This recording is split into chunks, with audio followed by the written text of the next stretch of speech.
tito namin, no? Rain or shine! Wow naman!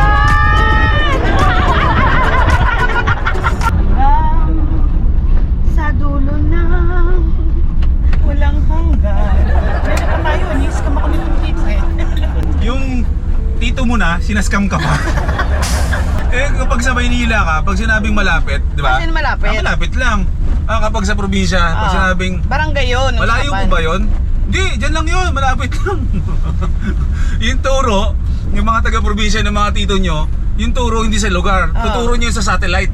Sabi yung turo, akit pa yun ang satellite, tapos ituturo yung destination nyo. Pabalik sa mundo. Ganon.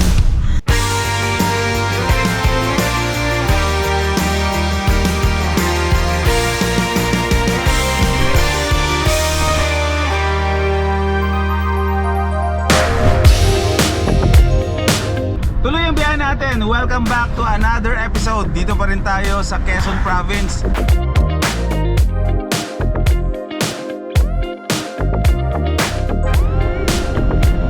Bili ko, dinadaanan ko yung kung saan nabalaho si Itchy Boots. Bili mo ako merch ni Itchy Boots? Mahal-mahal. Sige mo ko. Manood ka na lang muna. Oh, motor de Juan, let's go! Yay! Off-roading! Basic. Ina-assist tayo ng tito namin papunta doon sa beach na tutuluyan namin. Itong mga beach dito na to, kung tawagin is Unisan, may mga hile-hilera ng mga beaches dito na hindi naman ganun masyadong dinadayo ng mga tao. Kumbaga, kung may pupunta man, is yung mga nakakaalam lang na mga taga-Atimonan o yung mga lokal dito sa barangay na to, ay sila lang mismo ang nag-enjoy ng mga karagatan nila dito. Hindi ko first time na pumunta dito, napuntahan na namin to dati, nakakolong-kolong lang kami. Sabi ng tito kanina, merong konting rough road Kunti lang daw, pero nga ba nung putik na ginaanan natin. Pero kung nagawa to, maganda to. Oo, pili ko si sementohin to eh. Itchy Boots! Nakita ko talaga si Itchy Boots. Itchy Balls meets Itchy Boots.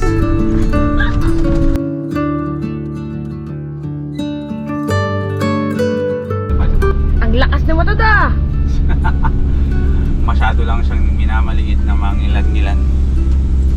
Pero karamihan alam na may kakayanan naman talaga ang maliit na van.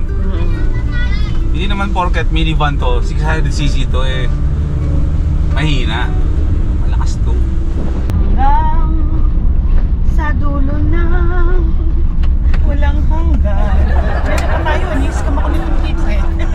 Yung tito mo na, sinaskam ka pa. May konting putik daw. Konting putik daw. Oh, para na tayong nasa India eh. Ni-scam tayo dito eh. Philippine Looper yata to si Tito eh. Pag sinabing, dyan, malapit lang. 100 kilometers yung turo. Di ba? Ganun sa mga probinsya, di ba? Dyan lang, malapit lang. Malapit na lang po. Mga 3 barangay pa pala. Eh, kapag sa Maynila ka, pag sinabing malapit, di ba? Kasi malapit. Malapit lang. Kapag sa probinsya, pag sinabing barangay yun. malayo po ba yun? Hindi, dyan lang yun, malapit lang. Yung turo, yung mga taga-probinsya ng mga tito nyo, yung turo hindi sa lugar, tuturo nyo yun sa satellite. Sabi yung turo, akit pa yun ang satellite, tapos ituturo yung destination nyo. Pabalik sa mundo. Ganon. Pero alam mo, yung ganitong, ay, dogo! Dogo! Dogo! Uwe! Naghahanap yun ng kainuman nyo. Pero alam nyo yung mga ganitong klaseng, mga eksena, yung feeling mo parang nasa scam ka na. Sa totoo lang dati, nababadrip ako sa ganon, yung parang ano ba naman yan? Sabi malapit, tapos ngayon napakalayo. Ngayon, na-enjoy ko na bawat detalye ng mga nangyayari sa biyahe. Kasi nga, tulad nga ng nangyari sa atin nung nakaraang vlog natin, na nasiraan na ng bait ako. Hindi, nasira yung sasakyan kasi nga nakargahan ng maling gas. Oh, tapos ngayon, Hindi, dyan lang naman yan. Patawid lang tayo. may highway pala. Ba't di tayo nag-highway? Adventures nga! Adventures, ganyan yun si Tito. Actually, pineflex lang niya yung bago diyang motor sa atin. Oo nga, oo nga. Hindi, ganito kasi yan. Isa yan sa mga natutunan ko nung mga nagsimula na ako magbiyahe-biyahe mag-isa. Di ba naalala mo dati na nung bumabiyahe ako mag-isa pa Mindanao, galing Mindanao, takot na takot ako sa daan. Tapos after nun, na-overcome ko na kahit ang daming aberya nangyari sa akin nun. Yung talagang tipo nagpapanik ako na, paano ko ba itatawid to? Nasiraan ako, sinuhingi ng tulong. Tapos parang nagmamadali ako, meron ako laging time frame na dapat nandito ako ng ganun. Nung natapos ko yung biyahe na yun from Mindanao to Luzon na ang dami kong nasiraan na experience. Ngayon na bumabiyahe na ulit, yung parang tipong, oh sige kapag may nasira, edi nasira. Yung parang lumuwag yung leeway mo para sa oras na nasira eh. Ba't ko problemahin, di ba? Edi gawa ng paraan. So isa yun sa kailangan yung pag-aralan kapag pinasok nyo na yung ganitong klaseng mundo na bumabiyahe na dapat maluwag yung oras ninyo, hindi masikip para hindi kayo nasistress. Pabiyahe kayo, kung saan tayo abutin, dun tayo. Pag medyo nagka-problema, edi magka-problema, gawa ng paraan. Pag naayos, edi tuloy. Parang ganyan. Dito namin, no? Rain or shine! Wow naman!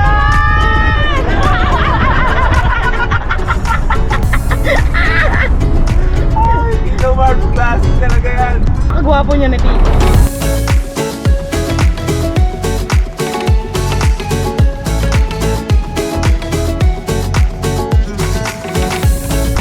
Sarap dito, ah.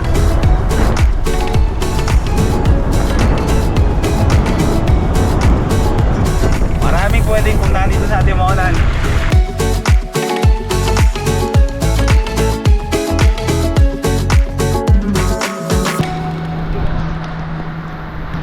Wala, ang ganda dito. Pero para mas masarap tumira dito sa kabila. Andun. O dito. Dito na lang, mas maganda. Mas may malaki pang libreng tuna dito. Maganda. Nice spot. First night natin, dito tayo magsistay. Medyo makabagong beach pero all goods. Fit para sa lahat. Nice one, Watod. Ayan na. My first time ang may pakana ng lahat. Ganda, no? Ay, alam mo, ito sasabi ko sa staff namin. Oo. Pampanga lang naman kami. Di sige. Tapos La Union lang. Napadpad tayo dito sa Quezon.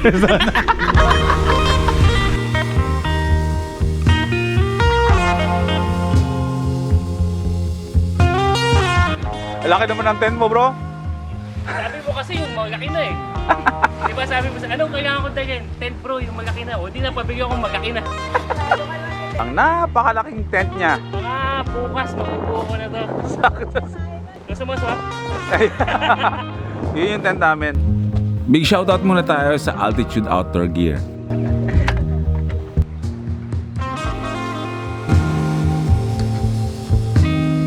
Kung gaano kalaki yung tent, ganoon din kalaki yung lamesa. May kulang pa. Ano? Kulang pa second floor. Itong tent tapos mamaya kasing hapon, dadating yung mga mag-i-install ng escalator.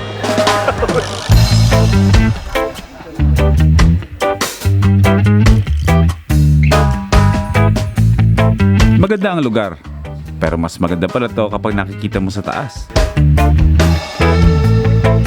Napakalawak ng Nyogan at malinis na karagatan.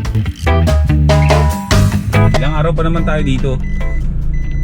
Makapagbuklak din tayo ng tent. Kung nagtataka kayo kung bakit hindi ako matutulog sa camper van, ay dahil hindi pwede tayong pumesto sa tapat ng dalampasigan. By the way, ang resort na to ay hindi talaga tumatanggap ng mga nagtitent. Nakiusap lang talaga kami at pinayagan naman. Kaya kailangan ko munang iwan si Watod sa parking. Kung dati malalaking folding chair ang dala ko, ngayon portable chair na. Mabilis ang setup lang, may upuan ka na.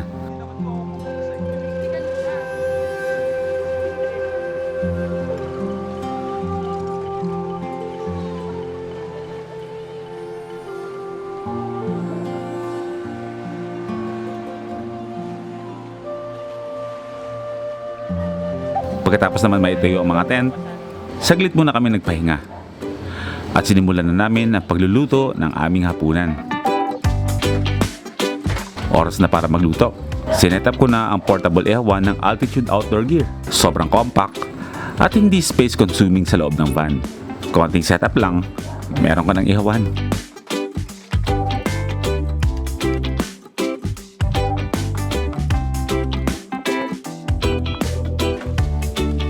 Saktong-sakto paghaluto ng hapunan. Saka naman bumuhos ang malakas na ulan.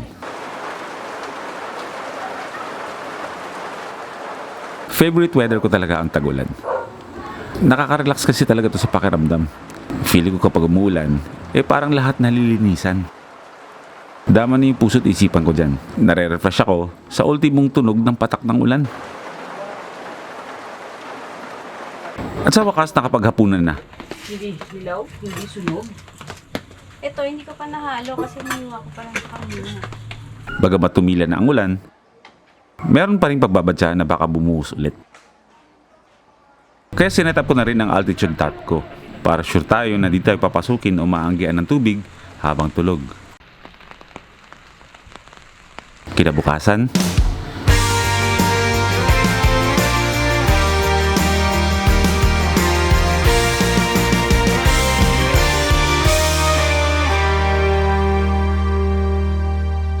malamot ang gulong ni Batod. The power of Bluetti. Nasabihin ko sana baka naman pero naasar ako sa mga dyan. Baka naman. Kaya mo may patago. Maganda siguro, bahala na lang kayo. So yan ang kakayanan ng isang Bluetti portable na power station. Kaya niyang gumanyan. Oo, pati kami yung compressor, yung air compressor namin, vacuum, diba? Tapos charger. Ganda. Bibili ka na rin yan. Kasi di ba mga ayaw mo wala ng baka naman? Baka naman eh. Bahala na lang kayo. Wala na lang kayo. Ay, okay na to. All good. Thank you, bro. Okay. Okay, magpapaalam muna tayo pansamantala. Sa ating kaibigan na si Motor ni Juan, uwi muna sila ng Manila. Magsistay tayo dito sa Atimuanan, Quezon. Pag-ikot-ikot. Marami pa tayong mga susunod na camping. Abangan nyo yan. Marami pa. Influencer eh. Bye-bye, Waton! Bye-bye, Waton! Gusto ko dito na makakagiwa, no? Kakaliwa, bro. Dire-diretso na. Sige. Bye-bye. Bye-bye, kuya. Bye-bye! Bye-bye. Ingat, ingat. Bye-bye. Bye-bye. It's been a long way without you, my friend. Oh, oh, tuloy ang biyahe natin. Dito pa rin tayo sa Quezon Province. Kakahiwalay lang namin nila Motor ni Juan at nila Ate Porsche. Kanya-kanya landas muna kami at sila ay may mga kailangan ding asikasuhin. So meron din naman tayong asikasuhin ang gumala. At the same time ay nagtatrabaho. Yan ang pinakagusto ko dito sa pinagagawa na ganito, kasi napagsasabay yung paghahanap buhay at paggala. Alam ko mahirap maghanap ng brewed coffee dito sa Luzon, sa mga kasulok-sulukan, pero magkape tayo, kahit anong kape, basta may kape.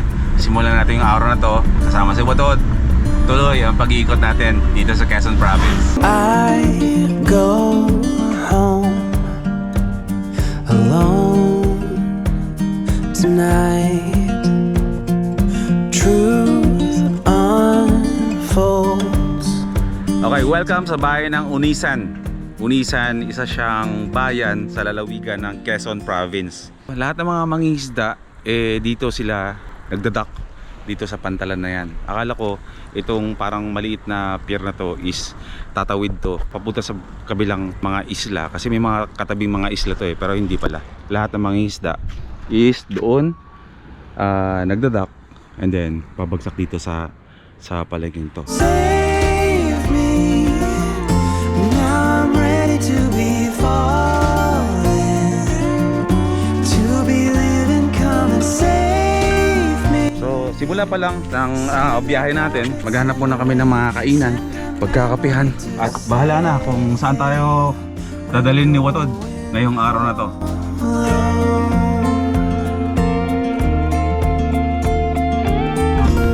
Ayun oh, parang mayroong bulalo ah. Ito, stargazing resto. Okay. Sige, stop over muna tayo. Kain muna tayo. Ikaw na nagtitinda dyan ah.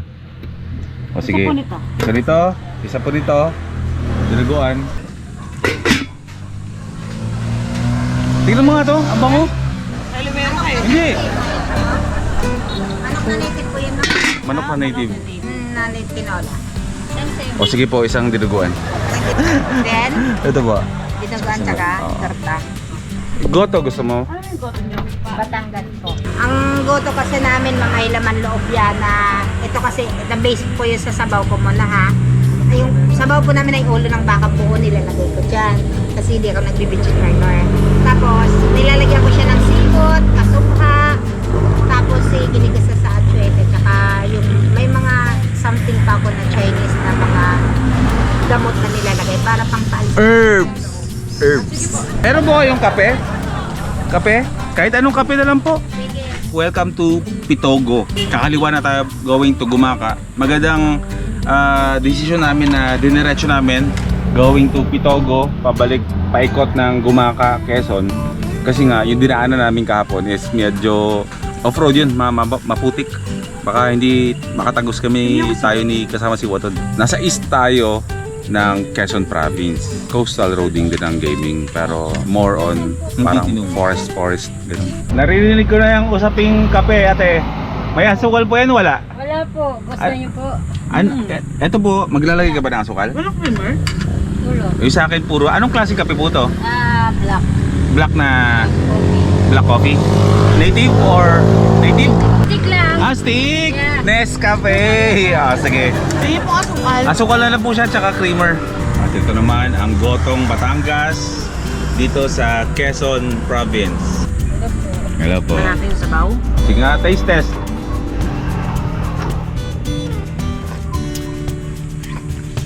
Sarap. Totoong, Sarap. hindi nga, close to Lauming Batangas. Oo, iba-iba kasi sila ang timpla ng Goto Batangas. Kitang-kita mo dito yung mga sinabi kanina ni ate na kung ano-anong pinaglalagay niya ng mga herbs dito. Oh.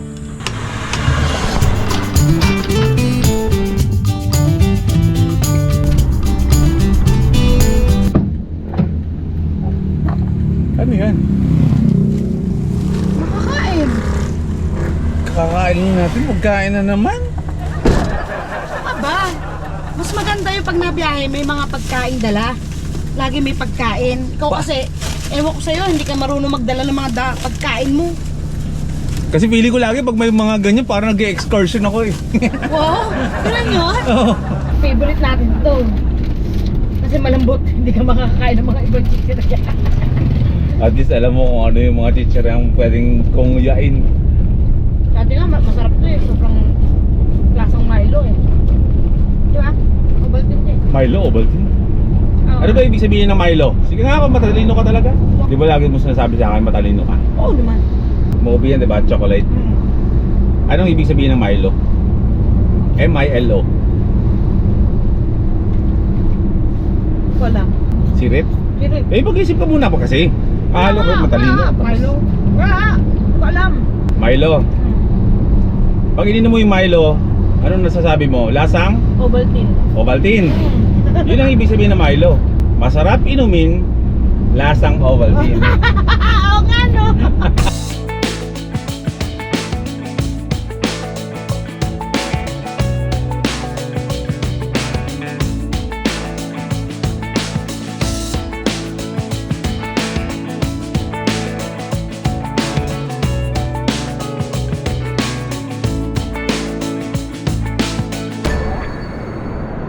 Meron ako chine-check dito na ano eh, na isla.